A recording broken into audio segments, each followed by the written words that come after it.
Hey everyone, welcome to Python Code Nemesis. In today's video, we'll be going through enforcing PEP 8 style in Python with Pylint and Pre-commit.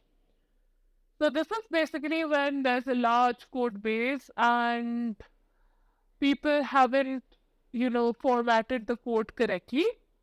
This will enforce these corrections automatically or will raise warnings for you to fix them yourself, or in some cases it may even error out, telling you to first fix those errors and only then you can commit that code. So let's get started. What is PEP 8? PEP 8 is the official style guide for Python code. It provides guidelines for formatting code, naming variables and functions, and other best practices to make Python code more readable and consistent. There are some ways to enforce PEP 8 in Python. Use a linter. A linter is a tool that analyzes your code and reports any errors or violations of coding conventions. There are several popular Python linters such as Pylint, Flake8, and Pep8. These tools can be run on the command line or integrated with your code editor or IDE to provide real-time feedback. Use an IDE or code editor with Pep8 integration.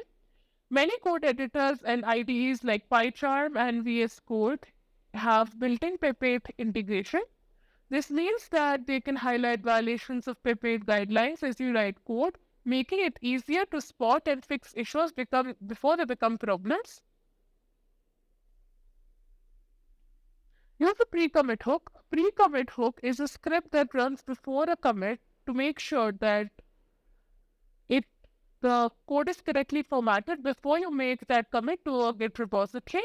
You can create a pre-commit hook that runs a linter or another tool to check your code for PEP8 compliance. This ensures that any code committed to the repository meets the PEP8 guidelines. Use a code formatter. A code formatter such as BLAC or YDPF automatically formats your code as you write it.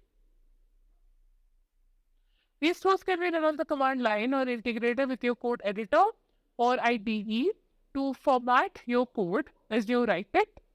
Using these tools and techniques, you can enforce PEP8 guidelines in your Python code and ensure that it is consistent, readable, and easy to maintain over time.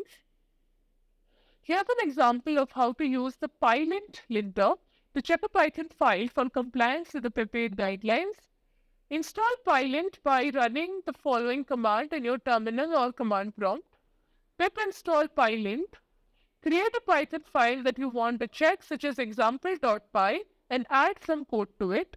Let's say a simple function to add numbers, which takes in two arguments, a and b, and returns the sum of these two numbers.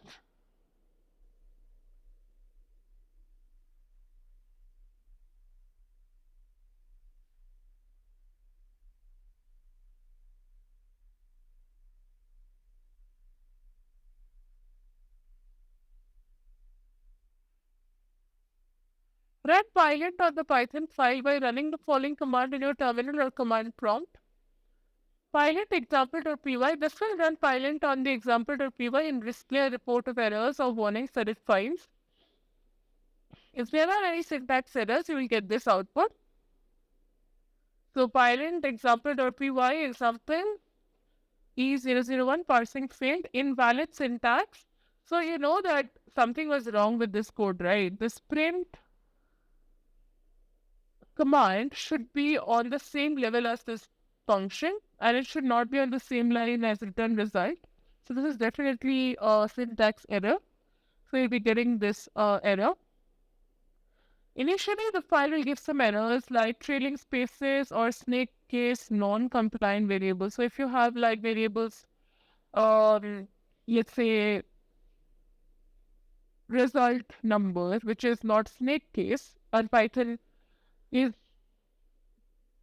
like Python from the beginning is always taking snake case variables. So if it's not snake case, then it will definitely throw some errors. So as you can see, there's like a bunch of errors.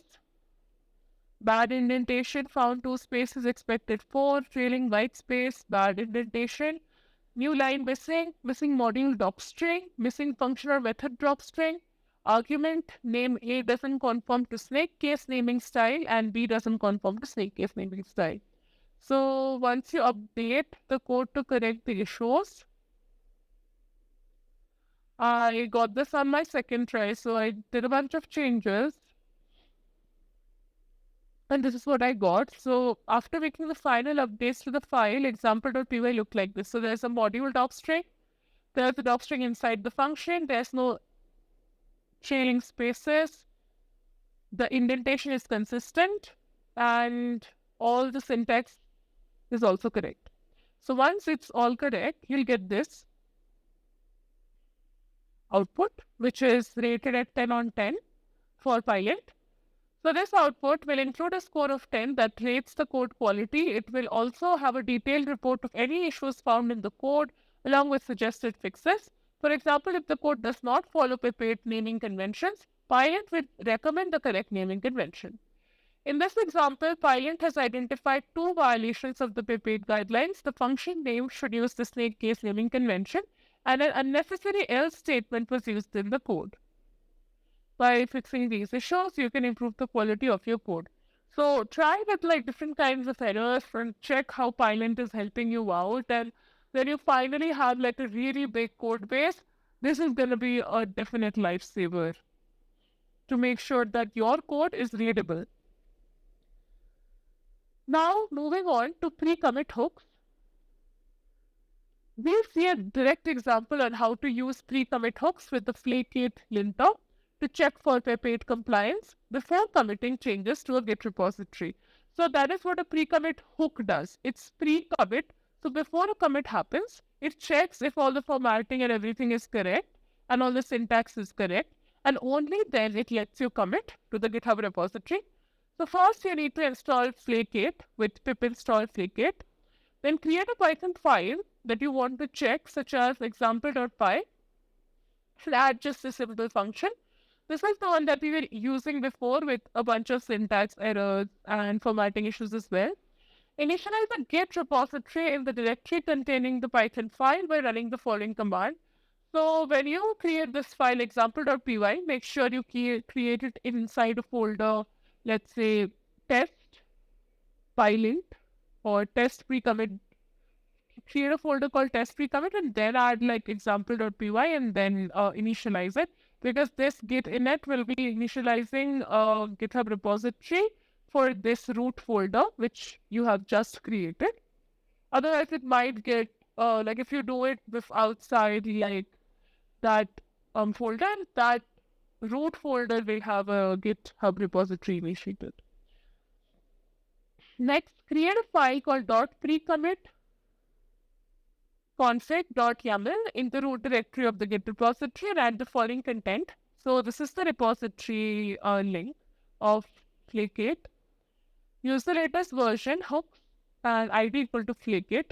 This configures the pre-commit hook to use the Flask flake8 linter to check the Python code for pip8 compliance. Install the pre-commit package by running the following command: pip install pre-commit. Install the pre-commit hook by running the following command: pre-commit install. This will install the hook and set it up to run automatically before each commit. Make some changes to the example.py file and try to commit them by running the following command: git add example.py and then git commit -m add function to add 2 numbers. This should be on 2 different lines. If there are any violations of the pip8 guidelines in the code, the pre-commit hook will prevent the commit from being made and display an error message with the instructions on how to fix the issues. Once the issues have been resolved, the changes can be committed successfully. So, by using a pre-commit hook like linter flake8, you can ensure that your code always complies with pip8 guidelines and avoid introducing new issues as you change the code. So all the code for this repository is available here. You can run it locally. You can try it out with different files, your existing repositories, and that will help you a lot to auto-format it. So this again is not really auto formatting, right?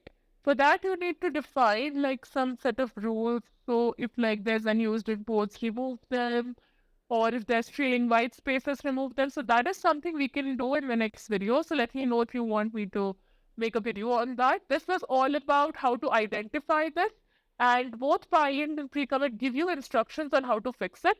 So if you don't want to manually fix it, that's when you automate it.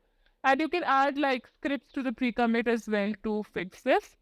So we'll look at this in some other video. So that's it for this video. Thanks for watching. Please like and subscribe if you like this video. And there's a lot more coming up on Python code Nemesis. So cheers. Happy coding.